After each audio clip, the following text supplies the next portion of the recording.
there were a whole bunch of things that drove us to realize that we needed a grow, change, or die strategy that really took us in a place we had never imagined going.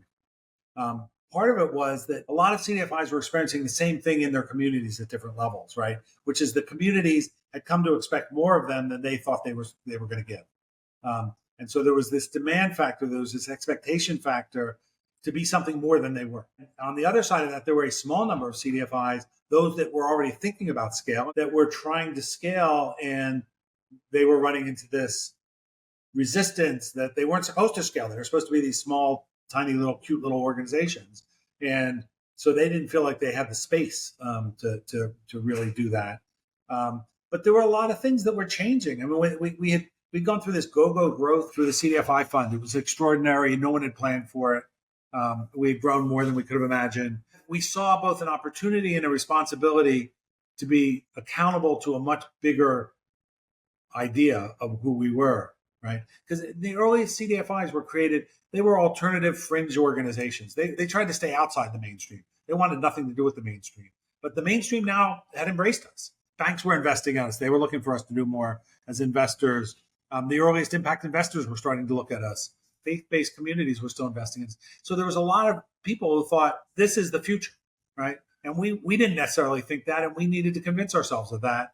And it was easier for me to see than it was for individual CDFIs. That was really important.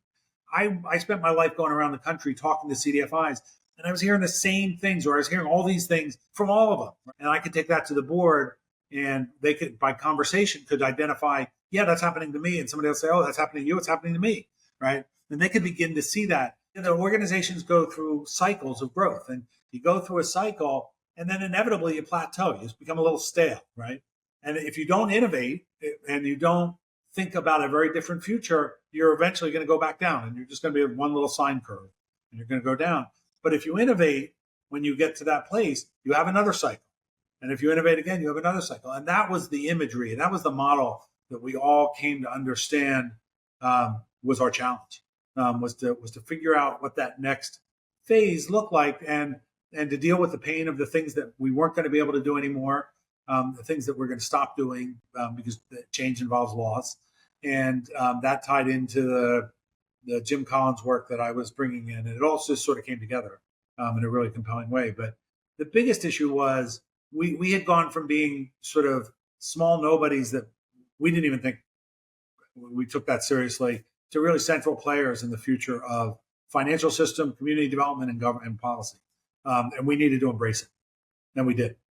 In 2003, when we introduced Grow, Change, or Die at the conference in New York, I didn't give a speech that year because I wanted to leave room for Grow, Change, or Die to be the big thing that everybody would focus on and talk about. In 2004 in Chicago, when I had to give my speech the day after George W. Bush had defeated John Kerry for the presidency, that was my Grow, Change, or Die speech. And people remember that a lot because I told, as I always do, some sort of stories about myself that were related to it. But that was really when people could start to, it was a year later, and people could start to understand what it meant to do that. The next year, 2005, part of the strategic change was that we were really good at talking to ourselves as CDFIs. We're still good at talking to ourselves. We're not as good at talking to others and outside audiences and doing marketing, although we're an awful lot better than we were then. But in 2005, one of the big conference event was that we were going to rebrand and rename the organization. At the time, it was called National Community Capital Association. And we were proposing, after a lot of marketing research, and I think it was the right decision without a doubt, we were ready to rename it Opportunity Finance Network. We had a membership meeting. We had a couple of choices about that. We could have just said, we're going to do a branding campaign calling it this Opportunity Finance. And we probably could have done that effectively, we thought. But what it wasn't going to do was to get everybody in the membership to really take seriously the idea that we had to really fundamentally change how we related to the world around us. And so I made the decision, which was controversial at the board level, that we should rename the organization, change the bylaws that required a membership vote.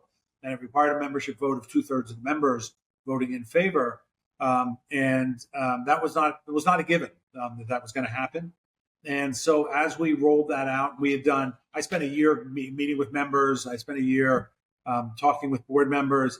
And, people were really struggling with this, but I decided we would go ahead with it. And we presented it. And the responses in hindsight are kind of humorous.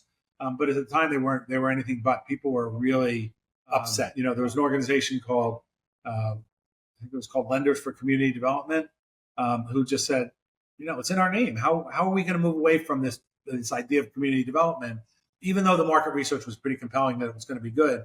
And one of the things is within 2 years, and I think within a year, Lenders for Community Development had rebranded itself as Opportunity Fund, which it is today. And there was one really, really tense and funny moment when someone got up and said, look, I went to business school. I have my degrees in marketing. And the first thing they teach you in business school in your marketing classes is don't ever start a brand with the letter O, which no one knew whether to take seriously or not. This was like, no one had ever heard that before. Someone said, someone should have told that to Oprah. And everybody laughed and we all got a good chuckle out of it. And literally by 24 hours later, the woman who had raised that came to me and said, it's growing on me. I get it. It's a good thing.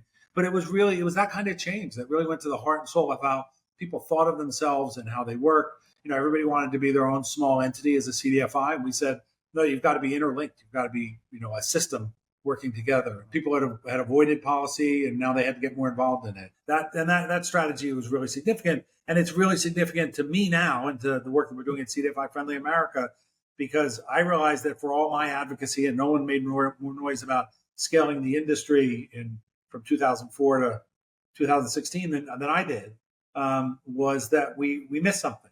We missed that idea that I think of as scope or coverage. And how do we make sure that as we scale, we're reaching all the people that we need to be reaching, who need us?